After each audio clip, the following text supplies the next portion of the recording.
আমি lady sub inspector মৌহিরা, Hooghly গ্রামীণ জেলা পুলিশের সাইবার ক্রাইম থানার তরফ থেকে আপনাদের জন্য আরেকটি সতর্কতামূলক বার্তা। বর্তমানে একটি সাইবার ক্রাইম প্রচলিত হয়েছে, যার নাম ডিজিটাল অ্যারেস্ট। এই ডিজিটাল অ্যারেস্টে দেখা যায় যারা প্রতারক তারা কোনো সিবিআই বা দিল্লি পুলিশ বা কোনো সরকারি অফিসার এইভাবে মানুষকে ভয় দেখিয়ে তাদেরকে ভিডিও কল বা ভয়েস কলে তাদের সাথে প্রতারণা করে চলছে এবং তারা মানুষকে ভয় দেখিয়ে তাদের থেকে বিপুল পরিমাণে অর্থ আদায় করছে।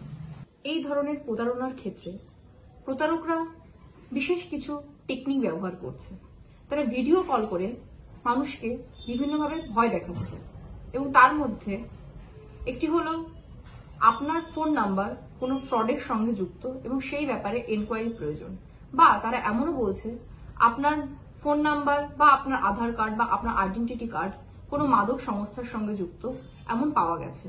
এবং এরকমও দেখা গেছে অনেক সময় তারা বলে আপনার নাম্বারটি বা আপনার আধার কার্ডটি কোনো সেক্স র্যাকেটের সঙ্গে যুক্ত হওয়ায় আপনার সম্মানহানিও হতে পারে এবং সেই ব্যাপারে স্পেসিফিক কেসও হয়েছে।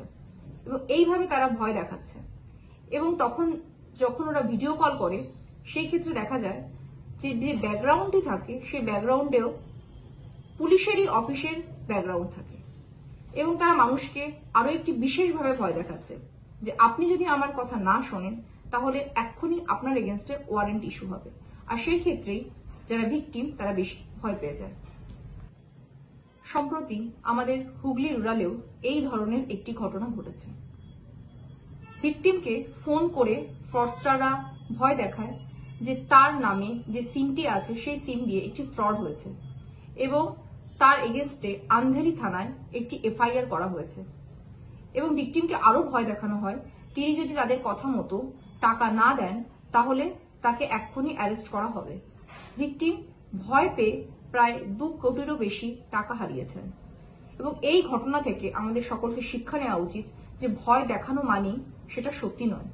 তাই মনে রাখবেন, পুলিশ কখনো ভিডিও কলে কাউকে গ্রেপ্তার করে না এবং পুলিশ কখনো কারোর থেকে টাকা দাবি করে না ও পুলিশ কখনো কাউকে ভয় দেখিয়ে কোনো কাজ করায় না।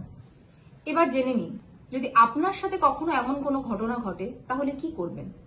প্রথমত, ঘাবড়াবেন না, শান্ত থাকুন, ফোনটি কেটে দিন। আর যদি আপনি ফোনটি ধরেও ফেলেন, চেষ্টা করবেন যে স্ক্রিন রেকর্ড করে রাখতে এবং কখনো কারোর সাথে কোনো ব্যাংক বা ওটিপি বা টাকা পয়সা সংক্রান্ত কোনো লেনদেন করবেন না। সম্ভব হলে নিকটস্থ থানায় তৎক্ষণাৎ যান এবং সেই স্ক্রিন রেকর্ডটি জমা দিন এবং সম্ভব যদি না হয় সেক্ষেত্রে 1930-তে ফোন করে সঙ্গে সঙ্গে কমপ্লেন দায়ের করুন। সচেতন থাকবেন, সুস্থ থাকবেন। হুগলি সাইবার ক্রাইম থানার পক্ষ থেকে আপনাদের জানানো হচ্ছে আমরা সর্বদা আপনার পাশে আছি। ধন্যবাদ।